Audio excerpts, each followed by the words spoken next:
Habis ini kita pengakuan iman rasuli. Kita bilang bahwa dan turun ke dalam kerajaan maut, setelah mati turun ke dalam kerajaan maut. Dia berperang, dia berjuang buat saudara dan saya. Supaya apa? Supaya damai itu saudara rasakan. Kemenangan itu menjadi kemenangan kita. Ya, terakhir. Firman Tuhan katakan begini. Dan kita ini lebih dari apa? Pemenang. Tahu nggak arti lebih dari pemenang? Misalnya begini. Saya ikut tinju. Saya boxing nih. Bertanding. Saya tinju. Pak pok gitu ya. Ronde 1, ronde 2. Berdarah-darah saya. Bangun. Jatuh. Bangun lagi. Hantam-hantaman lagi. Tinju lagi gitu ya. Begitu saya tinju lagi. Sampai di terakhir. Saya udah sempat jatuh, saya bangun lagi. Lawan saya jatuh, bangun lagi. Kalau pernah nonton Rocky, kira-kira kayak gitulah. Ya. Dan begitu saya menang, saya dapat belt itu, champion belt. Dan dapat prize. $1 million. Dan saya pulang, saya kasih $1 million itu kepada istri saya. Ini yang lebih dari pemenang. Dia gak berdarah-darah, tapi dia menikmati hasil dari perjuangan saya. Kamu lebih dari pemenang.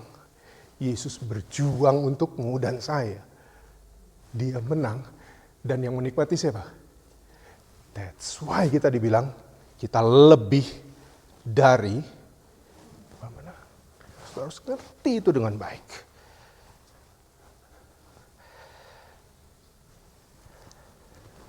Dan percayalah, Yesus akan masuk dalam panic room di hati saudara. Dengan caranya yang ajaib. Dengan firman yang berkuasa. Dengan kuasa Roh Kudus yang akan memberikan kamu keberanian, kekuatan. Yesus masih akan datang ke dalam ruang-ruang terkunci di dalam hidup kita. Dia masih membawa damai. Dia masih akan menyembuhkan luka. Dan dia masih akan terus memanggil kita untuk hidup dalam. Berdiri untuk menyambut firman Tuhan yang akan dibacakan dari Injil Yohanes ayat 20. Injil Yohanes 20 ayat 19 sampai dengan 29 yang menyatakan, ketika hari sudah malam, pada hari pertama minggu itu, berkumpullah murid-murid Yesus di suatu tempat dengan pintu-pintu yang terkunci, karena mereka takut kepada orang-orang Yahudi. Pada waktu itu, datanglah Yesus dan berdiri di tengah-tengah mereka dan berkata, "Damai sejahtera bagi kamu." Dan sesudah berkata demikian, ia menunjukkan tangannya dan lambungnya kepada mereka. Murid-murid itu bersukacita ketika mereka melihat Tuhan. Maka kata Yesus sekali lagi, "Damai sejahtera bagi kamu. Sama seperti Bapa mengutus aku, demikian juga sekarang aku mengutus kamu." Dan sesudah berkata demikian, ia mengembusi mereka dan berkata, "Terimalah Roh Kudus. Jikalau kamu mengampuni dosa orang, dosanya diampuni. Dan jikalau kamu menyatakan dosa orang tetap ada, dosanya tetap ada." Tetapi Thomas, seorang dari ke-12 murid itu, yang disebut Didimus, tidak ada bersama-sama mereka ketika Yesus datang ke situ. Maka kata murid-murid yang lain itu kepadanya, "Kami telah melihat Tuhan." Tapi Thomas berkata kepada mereka, "Sebelum aku melihat bekas paku pada tangannya, dan sebelum aku mencucukkan jariku ke dalam bekas paku itu, dan mencucukkan tanganku ke dalam lambungnya, sekali-kali aku tidak akan percaya." 8 hari kemudian, murid-murid Yesus berada kembali di dalam rumah itu, dan Thomas bersama-sama dengan mereka.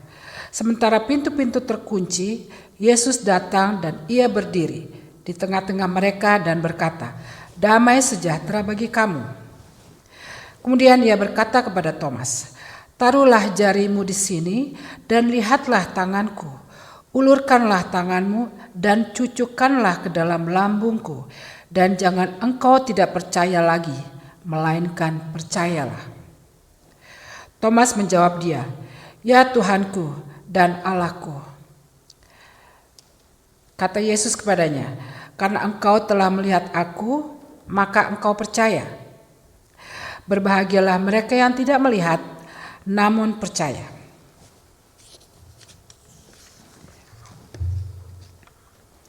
Demikianlah pembacaan Alkitab. Berbahagialah orang-orang yang memegang peringatan-peringatannya, yang mencari Dia dengan segenap hati, yang juga tidak melakukan kejahatan, tetapi yang berjalan menurut jalan-jalan yang ditunjukkannya.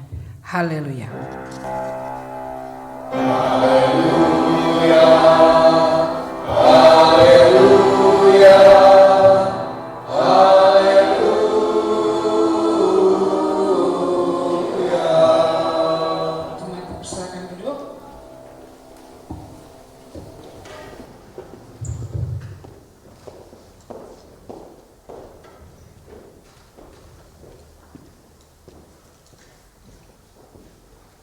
Bapak, Ibu, dan saudara-saudara yang dikasihi Tuhan, Shalom.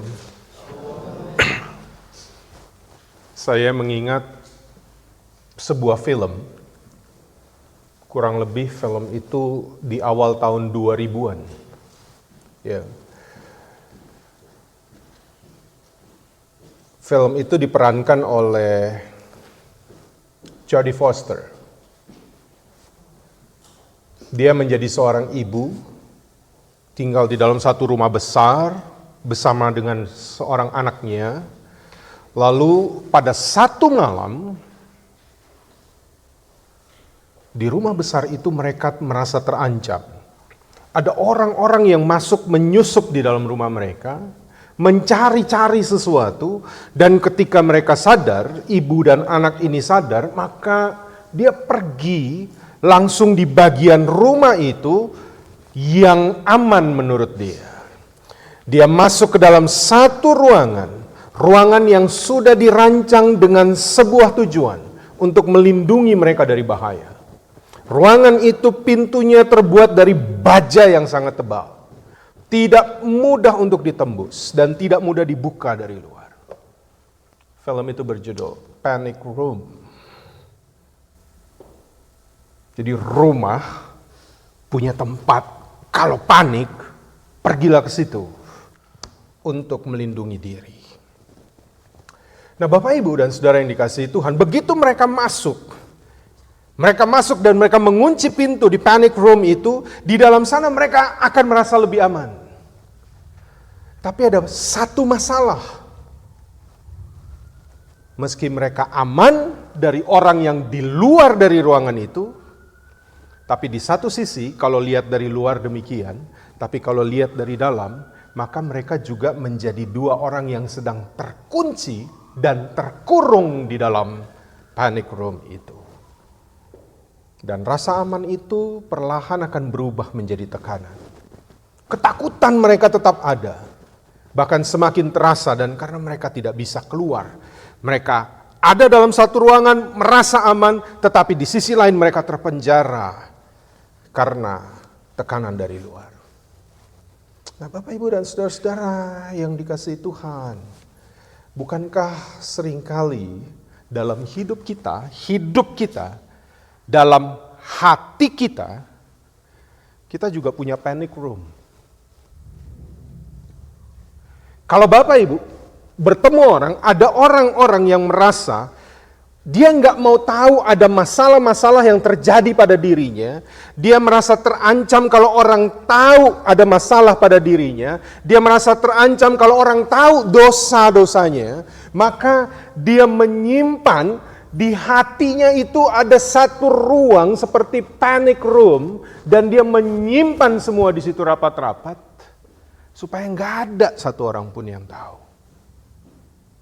Itu kenyataan. Makanya kalau udah, yang tidak sadarnya begini, kalau panic room itu udah penuh dengan tekanan, segala sesuatu sudah disimpan, Bapak, Ibu, sadar atau tidak, Panic room ini di dalam hati kita akan mempengaruhi seluruh kehidupan kita. Yang secara tidak sadar pada satu ketika dia akan keluar pelan-pelan. Entah dengan sikap yang mungkin kesannya galak padahal dia menyimpan sesuatu. Entah dengan kata-kata yang sarkastik karena dia menyimpan sesuatu di dalam. Pokoknya itu pelan-pelan akan keluar. Nah, sekarang saya mau masuk dalam teks kita. Hari ini, Injil berbicara dalam Yohanes 20, kita melihat murid-murid Yesus berada di sebuah ruangan, mereka mengunci ruangan itu, pintunya, jendelanya, itu menjadi panic room mereka. Tapi bukan ruangan modern yang ditutup dengan baja, no. Tapi sebuah rumah sederhana dengan pintu yang terkunci rapat. Di dalamnya ada murid-murid yang sedang takut, sedang gelisah, sedang khawatir, sedang bersembunyi. Karena beberapa hari sebelumnya mereka melihat dengan mata mereka, guru mereka yang mereka kasihi disiksa habis-habisan dan mati di atas kayu salib. Harapan mereka hancur. Mereka pikir gimana masa depan kita?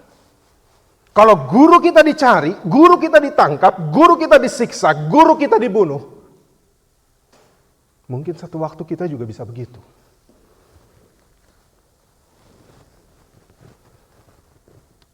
Dan sekarang mereka punya satu strategi.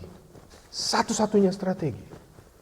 Bertahan dengan mengunci diri. Dalam bacaan kita, Yohanes 20, 19-29, 2 kali dikatakan di situ, dijelaskan oleh Yohanes dalam narasinya bahwa murid-murid berkumpul dan mereka bertahan di satu ruangan, di panic room mereka, karena ketakutan mereka. Dan ketika mereka sedang bertahan, mengunci diri, dalam keresahan, dalam ketakutan, dalam kekhawatiran, di tengah ruangan terkunci itu, Yesus datang. Menarik cara Yesus datang. Yesus datang nggak begini. Anybody home? Enggak. Yesus datang nggak ketok-ketok. Atau dia dari luar dia bilang, Tabe. Ini Om Ben ya, Tabe ya Om Ben ya. Oh Tabea, oh iya, sorry. Saya lupa Tabea. Gitu ya. Atau orang Batak bilang, Satabi. Enggak. Yesus nggak pakai ketok pintu.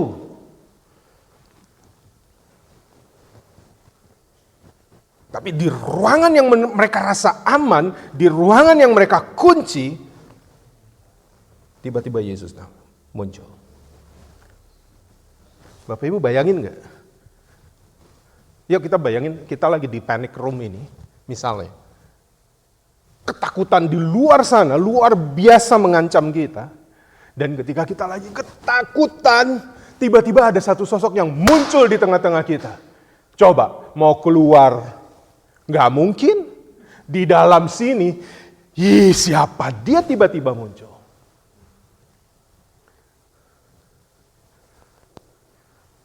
Menarik. Tapi Yesus tahu apa yang mereka rasa. Lihat dalam 2 peristiwa ketika mereka, saya sebutnya panic room ya. Kalau saya sebut panic room, Bapak Ibu udah punya persepsi soal panic room. 2 kali di dalam bacaan kita, ketika mereka berkumpul dalam panic room, Yesus datang. Dan sapaan Yesus langsung mengatakan, damai sejahtera bagi kamu. Saya mau tanya dulu Bapak Ibu. Menurut Bapak Ibu, Yesus punya perasaan nggak? Punya perasaan nggak? Punya. Bisa Bapak Ibu gambarkan nggak? Bukan gambar, bayangkan nggak bahwa apa perasaan Yesus ketika dia mati terakhir dia bilang, "Ya Bapa, ke dalam tanganmu kuserahkan nyawaku." Dan Yesus mati, Yesus pada hari ketiga bangkit. Dan dia tahu, waktu di Paskah saya sudah bilang, ada dari murid-muridnya yang 12, satu menjual dia, satu menyangkal dia, 10 lari, nggak tahu kemana. Cuma satu yang di bawah kaki Yesus. Siapa dia? Yohanes. Oh, Pak Raymond paling cepat karena minggu lalu saya ingat Pak Raymond juga yang jawab. Ya, Yohanes. Kalau Bapak Ibu, menurut Bapak Ibu, Yesus punya perasaan, apa yang akan Yesus sampaikan ketika dia pertama kali ketemu murid-muridnya?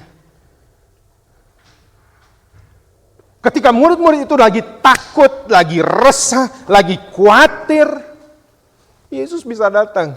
Hei ngoni, rasa ngoni. Tapi dalam ketakutan itu, Yesus datang, yang dia bawa damai. Wow. Yesus nggak pointing satu-satu. Mana itu Petrus? Mana itu Petrus? Yesus nggak nanya gitu. Mana itu Petrus? Enggak. Atau Yesus tanya yang lain. Kenapa waktu kita disalib berdarah-darah kita mati sampai mati ngoni semua nggak ada di depan saya. Cuma Yohanes yang menemani ibu saya. Yesus nggak nanya gitu. Tapi Yesus bilang, damai sejahtera bagimu. Yesus nggak mengungkapkan kekecewaannya, Yesus tidak mengungkapkan kemarahannya, tetapi Yesus bilang, damai sejahtera bagi kamu. Ini bukan damai yang dangkal, bukan damai lip service. Bukan damai yang bilang, calm down, everything's gonna be alright. No, nggak cuma itu yang Yesus mau bilang. Tapi Yesus bilang sesuatu damai yang dalam, damai yang memulihkan hubungan, damai yang menghapuskan rasa bersalah mereka, damai yang membuat kekhawatiran mereka hilang, kegelisahan mereka menjadi sirna, dan yang mengangkat beban mereka yang sedang mereka alami di panic room itu. Bayangkan pada waktu itu. Saya tanya dulu deh misalnya. Ada murid Yesus, satu namanya Andreas kan? Iya. Oh, pas nih. Saudara yang baju pink langsung nengoknya Andre. Dia udah tahu, dia udah bisa baca saya. Karena saya mau tanya sama salah satu murid Yesus yang namanya Andreas. Kalau di sini bukan Andreas, Andarias namanya karena dia orang Toraja. Andre. Kalau Anda di situ, di luar Anda dikejar-kejar, takut karena orang Yahudi, orang tentara Romawi, takut karena kamu akan ditangkap. Tapi tiba-tiba di sini muncul satu sosok yang kamu nggak tahu dari mana munculnya, nggak masuk, nggak ketok pintu, tiba-tiba tak ada di sini. Pilih mana? Tetap atau keluar? Kabur katanya. Entah kabur keluar, entah kabur lari-lari di dalam. Siapa ini? Karena dua-duanya menakutkan. Kalau dalam Bapak Ibu bayangkan, bukan mereka lagi tenang-tenang kayak kita di sini. Mereka lagi tertekan.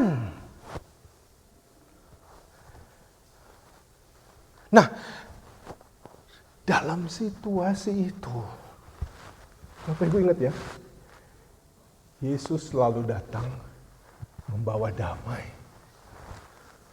Bahkan ketika diri kita berdosa. Bahkan ketika diri kita udah melakukan kejahatan. Bahkan ketika kita, hidup kita nih rasanya kayak hampir kehilangan masa depan. Atau menyakiti Tuhan dengan luar biasa. Tetap dia hadir, itu untuk menyatakan damai.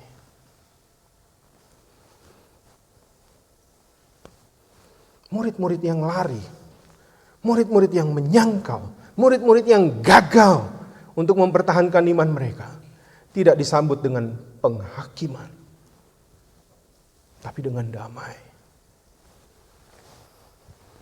Saya ajak saudara pelan-pelan membayangkan. Dan yang menarik lagi adalah, Kalau Yesus bangkit dari antara orang mati, kenapa lukanya nggak pulih? Ya enggak? Ya dong. Kenapa ini bolongnya masih? Kenapa di sini ini masih ada bekas bolongnya? Kalau saya, untungnya bukan saya Yesus. Tapi kalau saya misalnya luka itu masih ada. Andre, sini Andre. Analia, ada paper buatan. Ya. Apa maksud Yesus ketika luka itu tetap ada? Itu kan ada tujuannya. Mengapa luka? Bahkan, ini kan dibilang, di hari pertama minggu itu, pada saat Yesus bangkit, mereka udah takut, mereka di panic room. 8 hari kemudian, 8 hari kemudian, luka Yesus masih ada? Masih, karena dia perlu tunjukkan untuk Thomas. Pertanyaannya kenapa?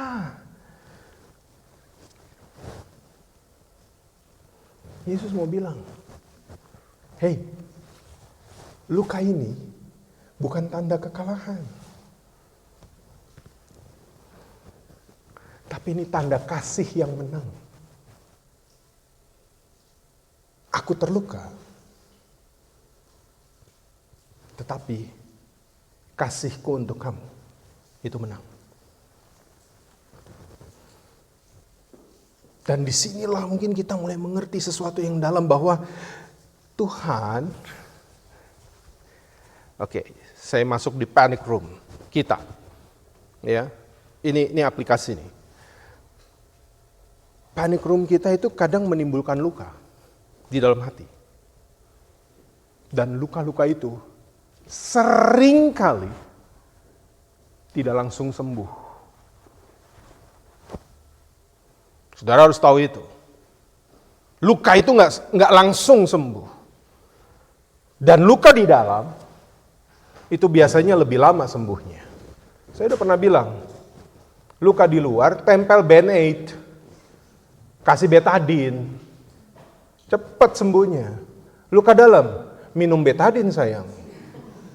Kan nggak mungkin.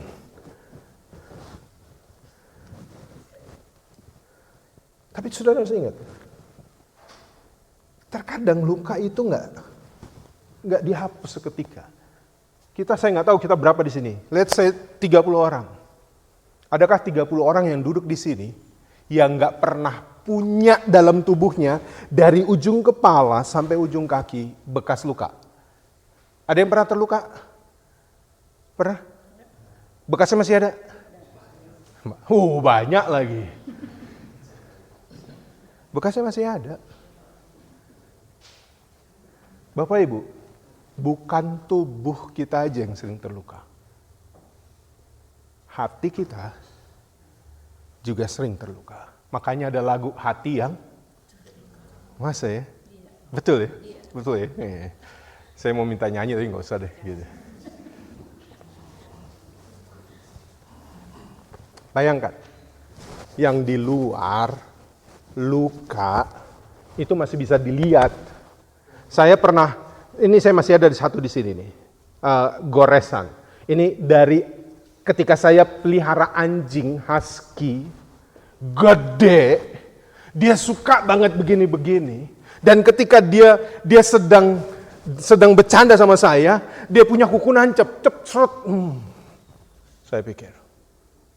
Jadi kalaupun saya lihat ini, saya langsung harus ingat. Saya pasti ingat, ini husky. Ini husky punya kerja. Luka itu akan membuat kita mengingat. Nah, maka saya mau bilang sama kita punya luka kehilangan, luka karena pengkhianatan, luka karena kegagalan, luka karena doa mungkin yang belum dijawab, dan kemudian kita bisa bertanya pada Tuhan, Tuhan kenapa ini terjadi? Saudara, di panic room itu Yesus mengajarkan kita, walaupun ia terluka, ia membawa damai. Ia beri damai itu. Nah, masalahnya Yesus bilang lagi, seperti Bapa mengutus aku, demikian sekarang aku mengutus kamu. Ini lebih mengejutkan. Orang lagi takut, orang lagi khawatir, sekarang aku mengutus kamu. Gimana ceritanya?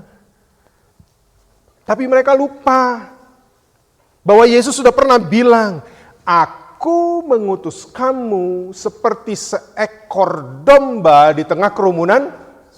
Kenapa kamu ngumpet di panic room? Pergi. Hendaklah kamu cerdik seperti ular, tulus seperti merpati. Dan tadi saudara baca, begitu Yesus bilang mengutus, dia nggak ngutus gitu aja. Dari sini kita tahu, di situ Yesus menghembusi mereka dengan Roh Kudus. Kamu bukan cuma disuruh pergi tanpa perlengkapan. Tapi kamu disuruh pergi, diberi sesuatu oleh Yesus supaya kamu bisa melakukan apa yang Yesus ajarkan dan Yesus minta. Artinya mereka tidak diutus dengan kekuatan sendiri. Kita pun tidak. Karena kekuatan kita terbatas. Roh Kudus itulah yang memampukan kita. Ketika kita ketemu dengan orang yang pernah membuat kita luka karena pengkhianatan, Roh Kudus itulah yang akan memberi kenyamanan bagi kita, memberi kekuatan bagi kita. Tegur dia, salam dia, sampaikan damai kepada dia. Kadang-kadang kita berupaya, tapi masih dengan kekuatan sendiri. Hasilnya tahu nggak gimana? Salam.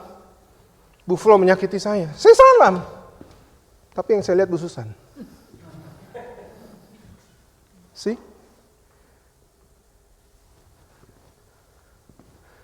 Kenapa saya begitu?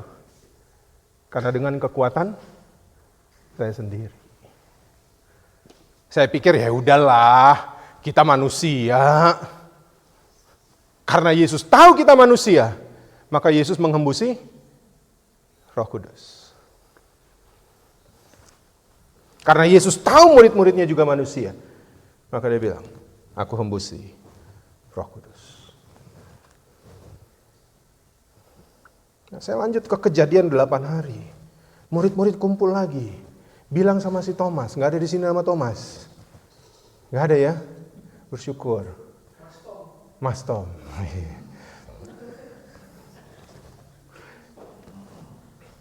Tapi Bapak Ibu, Thomas itu orang yang beriman dengan jujur. Iya. Loh, yang lain bilang, kami melihat guru, Tuhan. Dia sudah bangkit. Ya iyalah mereka bisa bilang gitu. Kenapa? Mereka udah lihat, dikasih lihat lukanya. Thomas kan gak ada waktu itu. Ini iman yang luar biasa. Bapak Ibu, dengar khotbah dari saya jangan iya-iya aja, jangan ngangguk-ngangguk aja. Kadang-kadang Bapak Ibu harus ragukan itu supaya Bapak Ibu mengeksplor dan menemukan jawaban yang sejati. Iman itu kadang-kadang perlu keraguan supaya kita bergerak melakukan sesuatu. Masalahnya kalau tak iyo-iyo, lama-lama yang penting iyo. Kadang sambil tutup mata, dia udah sadar nih udah 3 detik. Sambil tutup mata, dia gini-gini, baru buka pelan-pelan. Saya bisa bilang, emangnya Eke nggak tehe?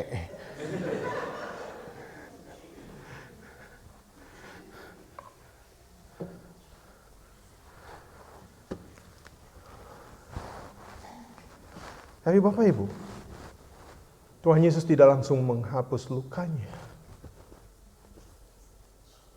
Tapi Yesus memberi kesempatan untuk Thomas mengalami sendiri. Dan dia bilang, taruhlah jarimu di sini, lihatlah tanganku. Dan Yesus bilang, aku tahu pergumulanmu, makanya aku datang dengan luka yang belum tertutup. Aku tahu pergumulanmu. Bapak Ibu, tidak ada hal yang sampai kedalaman hati kita yang Tuhan tidak tahu. Dan Dia selalu datang. Ingat baik, yang Dia mau sampaikan, damai. Damai. Yesus nggak bilang, Thomas, nggak percaya, ya, it's your business. Enggak. Yesus biarkan luka itu. Supaya Thomas mengalaminya. Nanti Bapak Ibu baca baik-baik di rumah ya. Pernah dengar nggak cerita sekolah minggu? Begitu Tuhan Yesus bilang, ini lukaku. Kong Thomas cucu-cucu itu. Dimasukin nggak? Sekali-kali sebelum aku. Coba baca, coba explore. Makanya ini yang saya bilang. Jangan tak iyo-iyo. Gitu ya. Baca explore. Thomas sontong nggak? Sontong itu apa ya? Sentuh nggak? Kasih masuk nggak? Yesus kasih tunjuk, ini lukaku, ini lukaku. Bayangin kalau luka, ya masih luka. Kenapa? Sontong dia punya ini ya, translate ya. Itu makanya manusia lebih canggih dari AI. Oke, dia nggak ngerti sontong. Tapi saya harap Bapak Ibu ngerti. Bapak Ibu bayangkan, sekarang bayangkan. Kalau luka ditusuk, apa rasanya gitu loh. Iya. Tapi Yesus waktu bolongnya itu darahnya nggak ngucur-ngucur. Nanti dipikir zombie. Oh iya kan. Tapi Thomas berhenti ketika dia nggak banyak ngomong lagi dan dia langsung bilang, ya Tuhanku dan Allahku. Dalam setiap luka, keraguan, ketakutan, kita pasti akan mengalami Tuhan dan satu saat kita akan bersaksi, ya Tuhanku dan Allahku. Belum lama ini, saya menyaksikan itu dalam hidup saya. Ketakutan bisa datang setiap hari. Dan Tuhan jawab dengan caranya. Dan saya tinggal sama istri, kita berdoa. Ya Tuhanku, ya Allahku. Saya sampaikan ini sampai menangis. Kenapa? Ketakutan kami sangat dalam.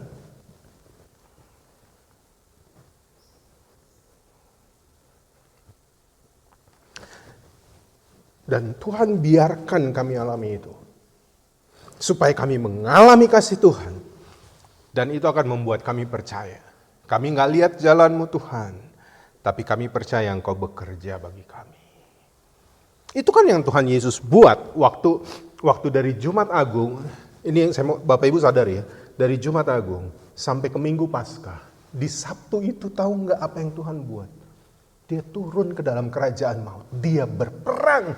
Dia melawan maut. Dia mengalahkan maut. Mengalahkan itu bukan diem-diem.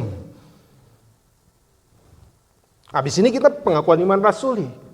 Kita bilang bahwa dan turun ke dalam kerajaan maut. Setelah mati turun ke dalam kerajaan maut. Dia berperang, dia berjuang buat saudara dan saya. Supaya apa? Supaya damai itu saudara rasakan. Kemenangan itu menjadi kemenangan kita. Ya, terakhir. Firman Tuhan katakan begini. Dan kita ini lebih dari apa? Pemenang. Tahu nggak arti lebih dari pemenang? Misalnya begini. Saya ikut tinju, saya boxing nih, bertanding, saya tinju, pak pok gitu ya. Ronde 1, ronde 2, berdarah-darah saya, bangun, jatuh, bangun lagi, hantam-hantaman lagi, tinju lagi gitu ya. Begitu saya tinju lagi, sampai di terakhir, saya udah sempat jatuh, saya bangun lagi, lawan saya jatuh, bangun lagi. Kalau pernah nonton Rocky kira-kira kayak gitulah. Ya. Dan begitu saya menang, saya dapat belt itu, champion belt, dan dapat prize. $1 million. Dan saya pulang, saya kasih $1 million itu kepada istri saya. Ini yang lebih dari pemenang. Dia nggak berdarah-darah, tapi dia menikmati hasil dari perjuangan saya. Kamu lebih dari pemenang. Yesus berjuang untukmu dan saya. Dia menang, dan yang menikmati siapa? That's why kita dibilang kita lebih dari pemenang. Saudara harus ngerti itu dengan baik.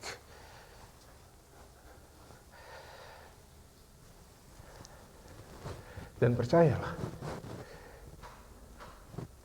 Yesus akan masuk dalam panic room di hati saudara. Dengan caranya yang ajaib.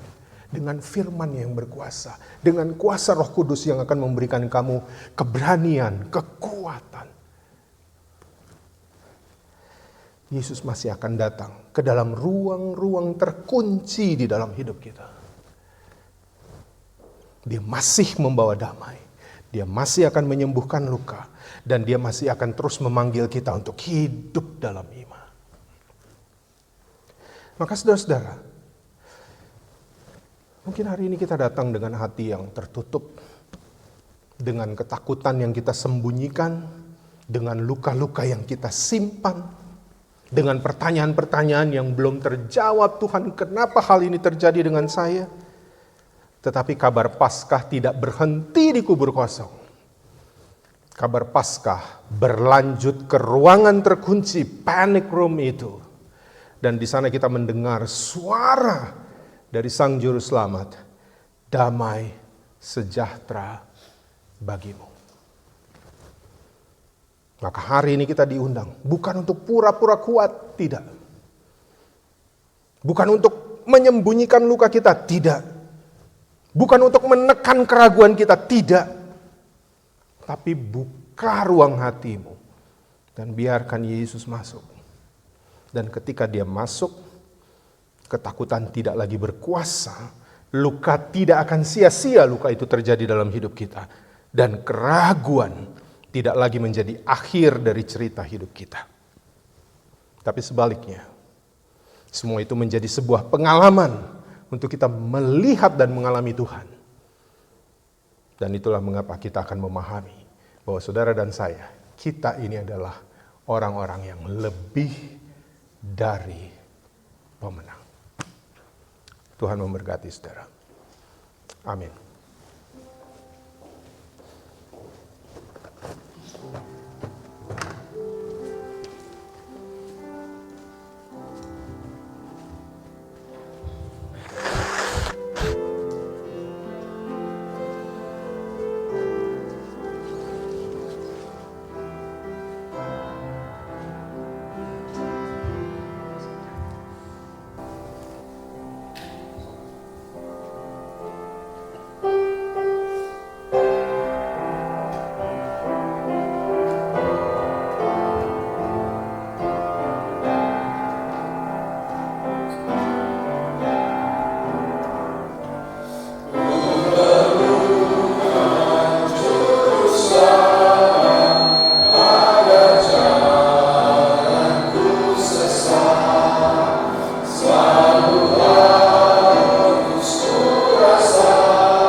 Firman Tuhan kami mengundang untuk bangkit berdiri untuk mengaku iman menurut pengakuan iman rasuli.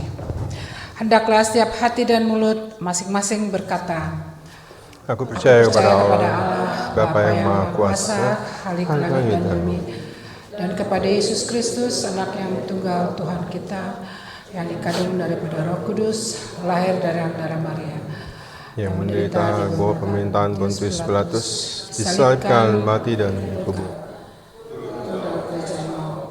Pada hari yang ketiga, bangkit pula dari antara orang mati, naik ke surga, duduk di sebelah kanan Allah, Bapa yang Maha Kuasa, dan akan datang dari sana untuk menghakimi orang yang hidup dan yang mati. Aku percaya kepada Roh Kudus, gereja yang kudus dan am, persekutuan orang kudus, pengampunan dosa, kebangkitan daging, dan hidup yang kekal. Silakan duduk kembali.